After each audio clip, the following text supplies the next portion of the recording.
And just like that, we're back again because I didn't hit the pause button, so now it's a new video. Butted up to another one. Technology in the middle of cat fights. Whew, man, I'm telling you. So the young one's in his room, locked away, put up for the afternoon because he can't behave himself, and the other ones just don't want to play and they want to fight. So everything's adjustments around here. Everything's an adjustment. Let me adjust my hair. He got me all worked up. Just one of those things where you don't expect it. Just like life, you don't expect things to hit you like that. And I was talking about things you expect, like when you say, I love you, and you feel that wave, I love you too, come back. And I was 50 years old when I first said that to my father. And let me tell you, the first time I was like, I love you too. It was, I love you. And he's like, oh, okay. Love you, Dad. Love you, Dad. Yeah. And continued like that for years when he'd leave. And then I started like around 2000 starting it. So it took him like 15 years to slowly, the evolution of it. Then after a while, it was in the back of his wrist. You're like, pat me on the back, but not with his open hand. It'd be his wrist in the back. Yeah, okay, yeah. Okay. I told Kim, I said, I almost felt like it should have been followed by caveman grunts. But cheers. But it did take a while. And then he said stuff like, okay, loves you too. Loves you too. Yeah, okay. Yeah, all right. Loves you too. Yeah, okay. Yeah. Love you. I love you. Yeah, okay. Love you, Dad. Love you too. We gotta go. And always try. And in Minnesota, we had the long Minnesota goodbye. We were at the front porch talking. And it takes you almost 20 minutes to get to your car and you're still talking. It could take 35 minutes, 45 minutes to leave a house. When I say, all right, Dad, I'll see you next year. This is great. Yeah, it was a good time. Thank you, Leon. Thank you for coming down. Yes, it was wonderful. All right. Love you, Leon. Oh, okay. Love you, Dad. Oh, all right. Loves you too. And we're gonna go. We gotta go. We'll see you next year. He was gone. There was no long Minnesota goodbye. I noticed that right away. I'm like, oh yeah. That was really uncomfortable for me, but it was really uncomfortable for you. Because you're making up for lost time all those years, you know? And it's only natural you're gonna feel a little uncomfortable by it. And I laugh about it now, and we laughed about it ourselves, and we talked about it later once we were able to just say, I love you too. And after that point, it was like, wow, we should have been doing this all along. Oh, no one ever thought to do it. Everyone thinks to do it, nobody does it. And that was our justification. Well, nobody thinks to do it. Yes, we do. We all think it. It's all in the back of our mind. We think about it all the time. And it's just important. It's part of communication. We're communicating with each other. We're telling each other that the other person means something to them and they're very important. And that's important. And even when you establish it the first time, it's like, love you, Dad. Absolutely. Yeah. So it does take a while. But after you're over the hump, it's something you expect, something you appreciate, something you desire, something you're proud to have in your life, like an achievement. And if you don't get a chance to say goodbye to someone, you always wanted to say the last words to someone you want to tell them is, I love you. So if you say, I love you all the time, then chances are the last thing you say before you communicate with each other is, I love you. And if one of us two get separated in the bonds of earth and one of us are no longer here, they already know what you said. So you don't have to pray to them, hope they hear it. Know that you knew it because we always knew it, and we just never said it, but we always knew it. And even when you're saying that, you don't even sound like you're convincing yourself. And your friend's like, yeah, man, your old man always knew that. Yeah, you guys are good. Sure, you get into fights and tear the house apart. I mean, who doesn't, fight with their dad, So we go back and grunt and do our own cliches again. That we fall back into those cliches. They seem to be easy to do for us, and we seem to want to do it. We seem to enjoy it. We seem to feel comfortable with it because we've been doing it so long that it just seems to us natural and normal. And it's no way natural and it's no way normal. It's just the way you're doing things. Where someone like me, if you knew what I was doing and I told you how I did it and I said that was natural and normal, you would probably just fall off your chair and go, what? Man, you talk that way to your dad? Since when? Those are the kind of conversations I used to have with friends of mine, because they were like, they couldn't believe that not only did we resolve our issues, we were building on a relationship. And our father and son bond was even tighter in my 50s on than it ever was. I'm sure it was when I was a child and he held me and I looked up to him as a kid. But then, he's a man, he's a busy man, he doesn't have time, he gets into his cliches, he's a breadwinner, he's got work to do. He gets off work, he's gonna have drinks with the boys. What are you gonna do? We got off work, we worked hard, damn it, I'm gonna have a drink. I got too drunk, Rosie, come pick me up. I can't drive the truck. Well, how am I gonna get there? Have one of the kids drive with you, and then they can drive the truck home and you can get me home. We actually did that before we even had driver's license. Because we had country license, when you're a country kid and you got a farm license, you can do things like that. I didn't even have one, but close enough. We got a farm, right? He knows how to drive a tractor. He knows how to drive. Hell, he can work the mower. He can work the baler even, and we'll usually have him rake. He usually does the raking the best, and then he can help us load up the hay bales and get them in the barn. So he knows what he's doing. So what the hell? He knows what's going on. He knows how to drive a vehicle. We had him drive those tractors from one place to another place. Hell, we had him and his brother drive tractors from Duluth, Minnesota, all the way up to Kelsey, Minnesota. I think it was like the back roads, probably about 90 miles. And we just drove the back roads like a vehicle. Yeah, they know how to handle it.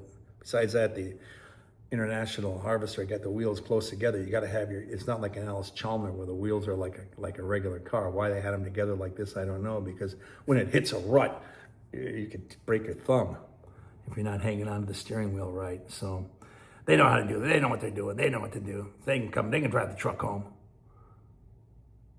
Well, how do I work a stick? You just push in the clutch. It's right there on the stick. I'll show you. And he took me for a ride and showed me how to do it. And then my friend Dave Bennett took me and said, I'll show you, man. It's real easy. You can do it without grinding gears. Hell, I'll show you how to shift without even touching the clutch. And you get this revved up just perfect. Drop it in. So, we were kids and we knew how to do that stuff. So, yeah, we drove Dad home. Mom drove Dad home. We drove the vehicle and truck home. But he didn't want to, he was responsible enough not to be drunk and drive, but not responsible enough to watch his drinking. Now, later on in life, he did. And I don't know if it was age or whatnot, but he just decided to really settle down and there was no wild drunkenness anymore. And maybe he was happy in his heart settling down after my mom died and he remarried. And like a friend of mine, Deb, said that, your mom always said that if she died, your dad would get married right away, and he did 6 months later. So he always needed somebody. But he tended to mellow out, liked to fish more, hung around with the kids, the grandchildren, that kind of stuff. Went to go visit other family members. I think he was quite proud of his achievements, and he should have been. He should be, still to this day. And, you know, it was, for me and him, it was a wonderful experience in the end. So the last years of his life were much more rewarding than the years leading up to it, that's for sure, because, you know, there was a time where I was doing all the damage, and I was very happy to do that, cheers, because I couldn't control myself.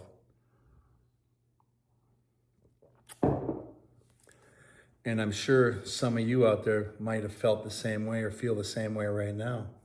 That's why it's important right now when you listen, just to hear, we're just talking.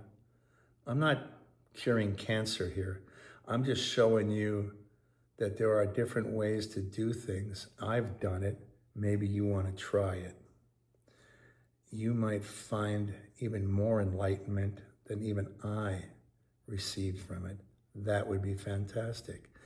In the comments, like and subscribe, and go ahead and find people, chat with them. If you've been sober for 6 years and you find someone's been sober for 6 months, say, how you doing? I see you. It's important that we reach out. It's important that we communicate. It's important that we keep our hearts and our minds open, not be misled by our fears, or have someone weaponize our empathy against us, or even manipulate us by knowing that we're going to fall into the male cliche, and they're going to go ahead and pick our pockets while we're doing it, or make us vote for them, and just mindlessly follow someone, march behind them, and have no idea that they're hurting us. A lot of religious cults do that too. We all hear the phrase, drinking the Kool-Aid. That's because Jim Jones had his people drink Kool-Aid to prove his worship of God in his situation. And your trust in God, no different than some of those preachers that carry rattlesnakes down the aisle of the church, because the viper is the devil and God is with them, and God will make sure that I am fine. And this proves there is a God. Proves you're a jackass. And some of these guys actually get bit and die. I guess the Lord works in mysterious ways. They wanted Pastor Jim quicker than God wanted him back, quicker than we needed him. So now we need somebody else. So Preacher Enos is now going to be our preacher. So I guess it's God's will. He works in mysterious ways. Yeah. In most mysterious ways, he allows you to talk when you're not connected to your fucking brain. That's amazing to me in itself. But hey, I digress. Don't fall for stuff like that. Don't fall for anything. It's a line from a John. We've all heard it before, but I remember it's a John Cougar Mellencamp, who later became John Cougar, and then later became John Mellencamp, and his real name is John Mellencamp. So let's just call him John Mellencamp so we don't get confused with all the names. But John Mellencamp's song that said, you got to stand for something or you'll fall for anything. It's a line in his song. He didn't invent the line. That line's been around for years, but you know what it means. And that's the whole thing. When you are more secure with your sobriety, you fall for less. Do I fall for things? I do on occasion, yes. Why do I do that? Because I'm thinking this person is better than they are, or they were a good person and now they're effing around with drugs, and I'm still trusting them because the person I knew from before, and then she turns around and bites me like a viper, and it's like, God, I really fell for that one, didn't I? It still happens to this day when I go out and extend a hand, because that's the thing, when you extend a hand, there's no guarantee that it's going to be a success. You still might get your hand slapped, you might get bit. That's the fear of rejection. So that was, like, for me, in a personal experience, that was very painful. And I even said to a friend, I said, I'm not going to do this anymore. F this shit. I don't want to do it. No, do it. We need you. We need you to talk to people. You get hurt, so what? I got hurt. Everyone gets hurt. You're the one that tells me you're not going to let it knock you off your sobriety pony. Well, what's the point of being on that pony if you're going to let it knock you off and you're not going to talk and help people? I had to be reeled back in. Even after 39 years of sobriety, reeled back in. Or being true and open and honest with your sobriety and other people is a lot like Al Pacino in The Godfather talking about the mafia. Every time I try to get out, they pull me back in. So, it's a good club to be in anyways. Not the mafia, but sobriety. I don't think you can be sober and be in the mafia at the same time. It's quite a challenge, but hey, if you can do it, huh? Good luck to you. I mean that, sincerely, eh? Capiche? Cheers. No, it's not vino. It's coffee, huh? Thank you for being part of the daily sobriety vlog. I appreciate you coming along. I appreciate you spending time with me and my cats. I got some cats right up here. That's the one that Basil was coming after and bugging. That one's Max. He doesn't like the young ones disturbing his old ways. Did I just describe Max or me? But thank you for coming along. Thank you for being part of the team. Thank you for helping us along with Venmo, Cash App, Buy Me a Coffee, ding, ding, ding, ding, chime, Patreon people. Thank you, thank you, thank you. Thank you for helping us with the outreach program. It means so much. It means a lot to me that you spend time with me. Your time is valuable. Your life is valuable. Thank you. I mean that from the bottom of my heart, where my cats are, to the top of my soul, because I see you and I thank you. I thank you. With that being said, I'm going to do my stats one more time, and I have to look at them because I don't have to memorize them, because tomorrow they'll be different in a positive way, adding more days. Today is Saturday, June 16th. I've been sober for 14,312 days. Ooh, drum roll. Let's do that again. 14,312 days. Welcome to the Pleasure Dome. I've been sober for 39 years, 3 months, 6 days, 400. Short sheet myself by 300 months. 470 months. Oof. Does it get given to you? No, you earn it. I earn it every day. It's just like interest in your bank. It accumulates slowly, but it always accumulates. Not so much interest in your loans. Those seem to accelerate, yet still accumulate. Kind of an imbalance there, isn't it? I borrow money from you and you charge me a lot. When I put money in your bank, you give me a little. Of course, now they're doing this thing, and look for them now where they got, we're paying 4%. Cool, you only charge 29% for my credit card and you give me 4%. Still an imbalance, but it's a lot better than 0.04% or whatever it was. Anyways, I'm not gonna bitch at bankers. We all know they suck. Go to a credit union. And if you work at a bank, sorry if I offended you. I may even offend a masseuse because I don't show up. I don't go to those things very often. I don't get a massage very often. But hey, there's a lot of things I don't do that you might do as far as your money and things like that. Cheers. I used to spend a lot on drugs and alcohol. Don't anymore. Matter of fact, it's zero in my budget. It's not even a line item anymore. It's been removed. You know what I got after that? Cash flow.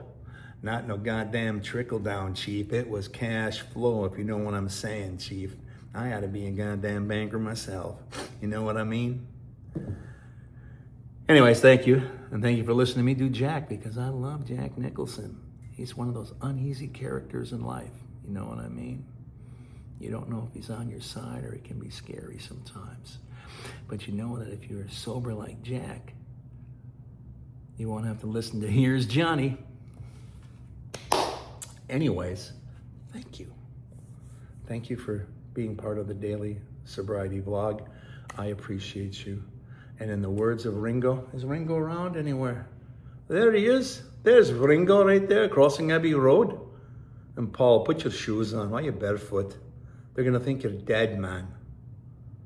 And George, you didn't even dress up for the occasion. They're going to think you're the grave digger, which they did. You ever heard about the legend of Paul McCartney being dead? And that was part of the evidence right there. Or spinning Strawberry Fields record backwards. And at a certain speed, you will hear John say, I buried Paul, I buried Paul. When actually he was saying in the correct speed forward, cranberry sauce, cranberry sauce. Why did you say that, John? Just thought it'd be fun. And everyone's always looking for messages. I think I just woke with them for a while. Hey, it worked. Having his own fun. But we're having fun being sober. And I appreciate you coming along with me. Thank you, thank you, thank you, thank you, thank you, thank you, thank you. And with that closing salvo, Ringo would say peace and love, peace and love, peace and love, everybody. I love the fact that you joined me today. Thank you so much. I love you from the bottom of my heart. Stay sober. Share with people. Remember, the theme today was open communication. And it is every day, actually. Just be open and honest and do the best you can to relate to your family members and your friends and see what comes about. You'll be satisfied with the results. I guarantee you that. Thank you. I love you. I'll see you next time on the next Daily Sobriety Vlog. Adios, amigos.